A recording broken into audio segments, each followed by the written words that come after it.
It's difficult to know where to start in a city like Venice that is so full of tourist attractions. It might be best to just get lost for a few hours and spend that time exploring its charming tiny streets and alleyways, meandering alongside its canals, and discovering its hidden corners. You'll come across something worth photographing at every turn. No matter where your explorations take you, it will be simple to return to the Grand Canal and Piazza San Marco. The majority of the top attractions are concentrated around these two landmarks. Use this list of the top Venice attractions and things to do to help you schedule your trip, so you won't miss any of the best locations to see. Number 1. St. Mark's Basilica.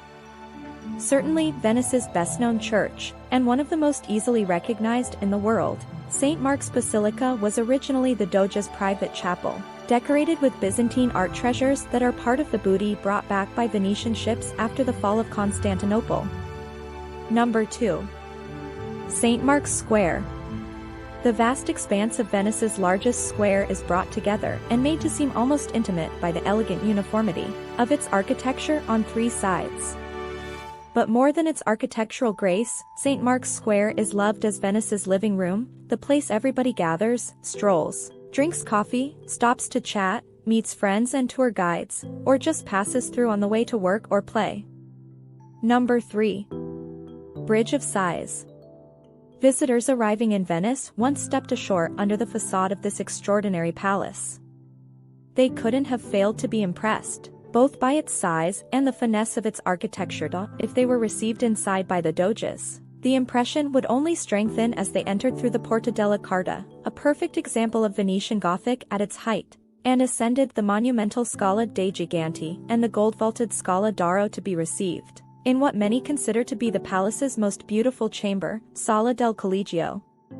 Number 4. Canale Grande. Sweeping through the heart of Venice in a giant reverse S-curve, the Grand Canal is the principal boulevard through the city, connecting Piazza San Marco, Rialto Bridge, and the arrival points of the rail station and bridge from the mainland. Only 4 bridges cross its 3.8-kilometer length, but stripped-down gondolas called traghetti shuttle back and forth at several points between bridges. The Grand Canal was the address of choice for anyone who claimed any influence in Venice. Number 5. Rialto Bridge. Once the only bridge across the Grand Canal, Rialto Bridge marks the spot of the island's first settlement, called Rivas Altas.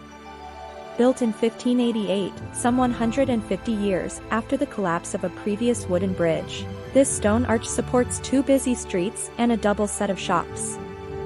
Along with serving as a busy crossing point midway along the canal, it is a favorite vantage point for tourists taking or posing for photos, and for watching the assortment of boats always passing under it.